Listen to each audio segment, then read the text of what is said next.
Well, hello everybody, it's the Right Lane Cowboy with another milepost musing.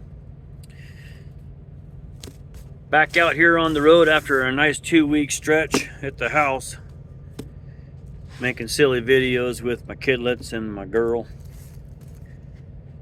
Thought I'd get on here. I'm back on that same route through Arizona, New Mexico, kind of bouncing back and forth, you know, like a ball on table tennis. And they did it again. What's that? Members, New Mexico, the bakery. It's the Living Harvest Bakery. They did it again. They gave me this great big old bag full of breads and, you know, the baker, what do you call them? You know, stuff from a bakery. You know, I'm just drawing a blank right here, but that's what I do. I draw blanks all the time. But check it out. 2 more cinnamon rolls. Oh, I love these so much. Oh my gosh, they're so good. Great big cookie. 2 of them. But they gave me something, another loaf of bread. I think I got this last time. I got honey wheat bread, but they gave me this other one. Oh, big old loaf of honey wheat bread. I think I'll give that to my bride. Y'all saw her on the last video. She deserves something like that, you know, for putting up with me and letting me go out here on the road and do what I love to do. Anyway, check this out. Apple cinnamon pecan bread. Oh, sorry, I'm from Oregon. Pecan bread, not pecan. We all know what a pecan is, and it don't fit in this little thing. So here we go. Apple cinnamon pecan bread. I cannot wait to have this. Oh, it looks so good. Smells amazing too. Of course, I got the big old blueberries. I had one of these. I gobbled it up before I got out of their driveway. It was so good. It was a what was that? That was a pumpkin pie. Not a pumpkin pie. A pumpkin chocolate chip muffin. Oh man, they were so good. Tastes like pumpkin pie with chocolate chips in it. So good job, Living Harvest Bakery, keeping me going. Thanks so much. So I'm out here on the road and I'm seeing all this stuff and hearing all this stuff about, you know, and you know me, I don't talk about politics, sports, or religion.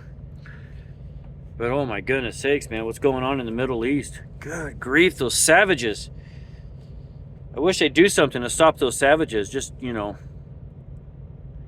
I don't want to go as far as say drop a bomb on them or anything like that, but because there's a lot of innocents involved. But it's so sad to see that, and I'm so happy and thankful that I live in a free country where I don't have to worry about that so far. You know, I still have my, you know, my protection here in the truck. I can't carry firearms. I wish I could, but I don't. But I have enough, you know. I have. That's a tire thumper. Hear it? It's a dead blow tire thumper. You know, I think I'd almost rather take a bullet than that to the head. But that's, you know, that's right there next to my seat. If anybody decides to try to hijack this truck, they're going to get a couple of knots on their forehead, and that's for sure. Anyway, yeah, having a great time out here on the road delivering Azure product. Azure Standard product, and meeting some of the greatest people. And this time I'm heading all the way over to Florida. Not before. I'm in Tucson now, and I'm heading down to what's that called? Sierra Vista. Heading down towards Sierra Vista in that area, and going to deliver down there. Some of my favorite places is between, you know, this line from Sierra Vista, Tucson and Sierra Vista, and all the way over to El Paso. Is really beautiful country. Absolutely gorgeous. It's all desert. It's all hot. And in Tucson and Phoenix, Arizona, you could literally fry an egg on the hood of your car. I've seen it done when I was, you know, delivering back in the day a couple of years ago. Gee whiz, almost 8 years ago now. No, 7 years ago, back in Tucson. But yeah, this is some of the beautiful, beautiful, beautiful country. I was out at that monastery earlier tonight, and got to see some really, really what are they called? Huge agaves, great big. I mean, as big as this cab, and they got the chute that goes up into the air. What do they call them? 100-year plant or something like that. And they got this thing that's about that big around that shoots up out of their plant out of the plant, and it goes up, and of course it has all these little baby agaves, all these branches, and the wind blows it over and it hits the ground and they spread out. And I only know all that because of my wife, because you know she's exponentially smarter than I am, so she teaches me all that stuff. But yeah, I saw one of those and I got to thinking, man, I should get me a little saw or something and cut a few of those down and take the, you know, harvest the after they've fallen over and spread their seeds and stuff. I should cut some of those down and try to make some rain sticks out of them. I think they'd be really awesome rain sticks. Just, you know, hollow them out and then drive the pegs into them and fill them full of beads. I think that'd be a lot of fun. Anyway, probably could sell them. Oh, by the way, you see that right there? Yeah, that's not a gang symbol or anything like that. That's a call. That right there is stupidity. Yeah, I put in this beautiful little green, this AstroTurf lawn in the front of my house. Just a little section of it. You know, what was that? What's 5 times 7? So 350 square feet or so. Not even that. No, not even that. 130 square feet, I think. Anyway, so it's this small.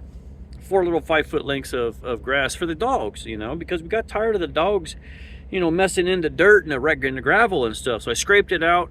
I put this down. I put it in real neat, you know, all professional like. and where the hems come together, you got the edge of the hems, and you got this cloth you put underneath, kind of like a carpet tape, and you smear this glue all over it, just like a caulking gun, and you put this stuff down, you smear it all over it. Evidently, I had some on old finger here, and I went, oh wow, that itches, and wiped a bunch into my eyebrow. Oh my gosh, 6 hours later, I'm sitting in the house. I'm like, what the heck is that lump in my eyebrow, man? I'm sitting there picking at it, going, good grief. I went over there and looked in the mirror, and there's a big old green blob of glue. It's glue. I'm glad I didn't do that, you know, glue my eyes shut. But yeah, so the only way I can get it out is to get the shaver and cut it out. So now I'm one eyebrow. Oh, let's see, that was my left, so at least it's not my right. So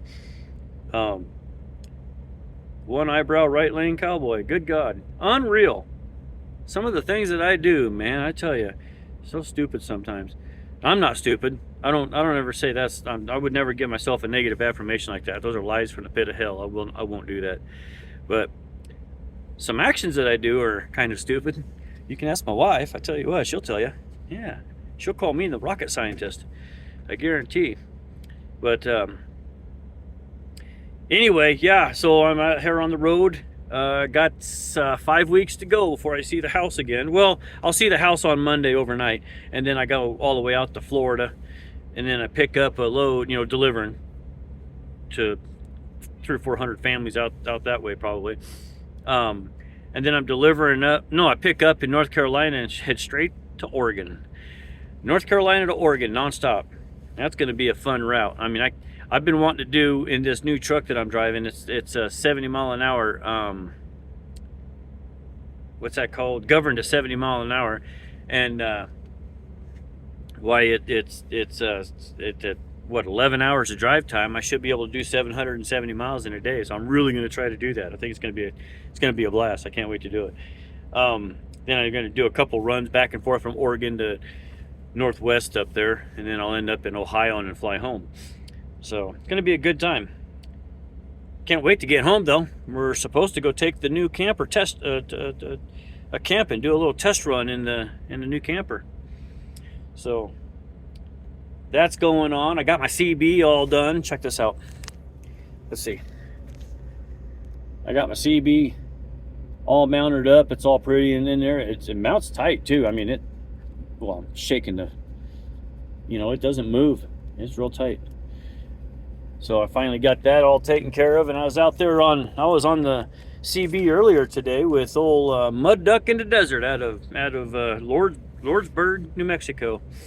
Passed right by his place, and I hollered at him, and sure enough, he fired right up and got back at me. Good dude. Check him out. I think it's, well, if you look up Mud Duck in the Desert on YouTube, you'll find him. He's a good guy. He's got a lot of information for you truck drivers out there. He's got a lot of information. I'm sure you heard of him. There's a lot of people that give him a whole lot of crap because they say that he's a scam artist and all that. He's not a scam artist. He just knows what the heck he's talking about. You know, he's very, very knowledgeable when it comes to citizen band radios. You know, when he tweaks and tunes a striker and gets it in perfect condition and works on it and all that kind of stuff, he'll sell that daggum thing for $800 to $1,000, and it's worth it. You know, you can get out. He's got a base. He's got a, I think he said it was a Cobra, either a Cobra or Uniden base, and he talks to North Carolina or South Carolina. Well, I don't think it matters at that point. It's still on the East Coast, you know, but he talks over there, and I was listening to him earlier today when I was sitting down there in Lordsburg, and oh my God, that guy got out like crazy. It was amazing, and I can hear the guy in the Carolinas, and of course I can't talk to him. I mean, I'm putting 4 watts out. I can only reach out, you know, barely about 300, well, about a quarter to a half a mile.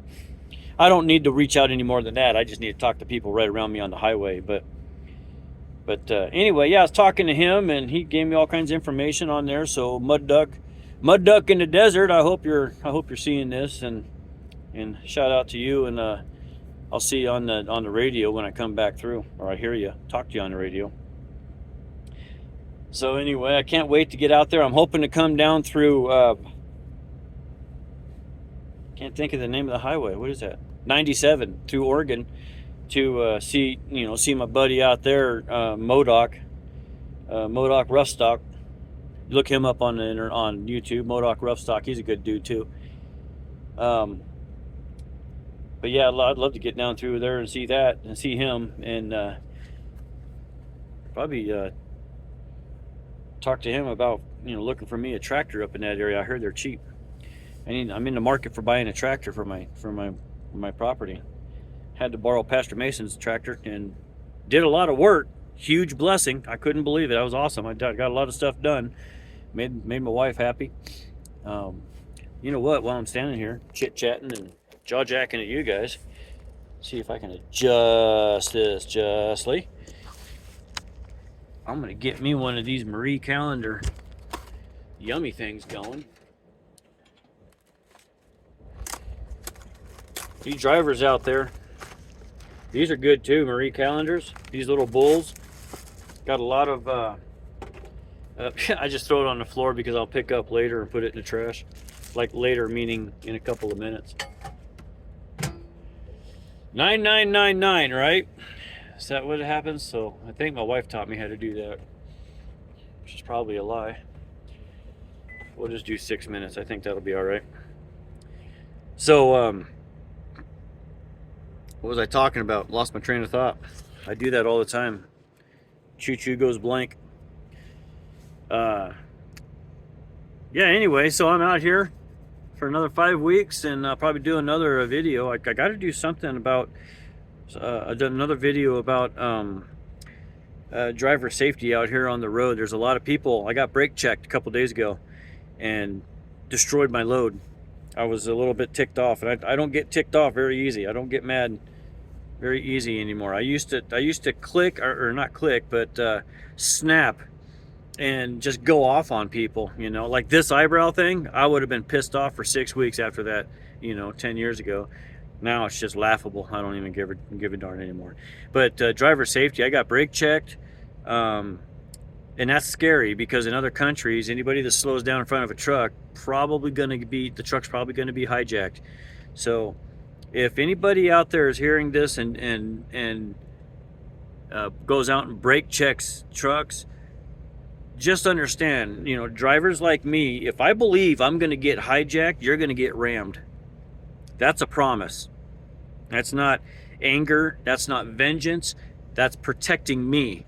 And I'm going to step on that gas. I'm not going to stop until I'm well away from y'all. I'm just telling the truth, I won't. At that point, the load don't matter. The truck don't matter. The trailer don't matter. Their life doesn't matter to me. My life matters to me, and it startles me, and it kind of puts me on high alert when somebody decides to get in front of me and slam on the brakes, because I'm watching mirrors. I'm like, what's gonna happen now? So, and it's it's sad to say it's dangerous, and I know if my wife sees this, she might even worry about it. But it's a fact. It's a fact of life. It's the nature of the beast, and it's what's happening, especially with what's going on over in the Middle East right now. So yeah, please, for all things holy, for the sake of all things holy, please don't get in front of trucks and brake check them. It's life threatening, is what it is. So I know I'm all over the place, but I got a lot of stuff going around up in this head, you know. And if I don't get it out here, then I go home and I go blah on my wife, and you can see her eyes just glaze over and whoa, you know. It's kind of funny, but anyway, I'm gonna get this meal eaten.